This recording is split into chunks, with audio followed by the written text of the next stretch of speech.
Welcome you all. Today we are going to talk about another idiomatic expression, and that is to burn one's boats.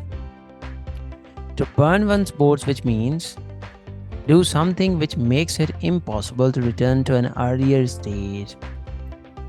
इसको हम उर्दू में किसी बड़े काम या मुहिम को इस तरह अपने ज़िम्मे लेना कि उससे फिरने की कोई सूरत बाकी न रहे, वहाँ पे हम ये इडियम यूज़ कर सकते हैं।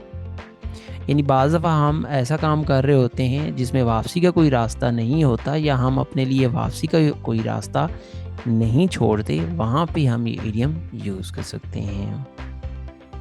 Here is a situation or sentence like I knew I would be burning my boats if I dropped out of his school, but I didn't care because I was determined to be a photographer.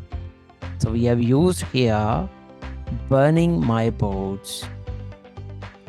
Here is another sentence or situation. I think you burnt your boats when you announced you were insulting your boss. So once again we have used here burnt your boats.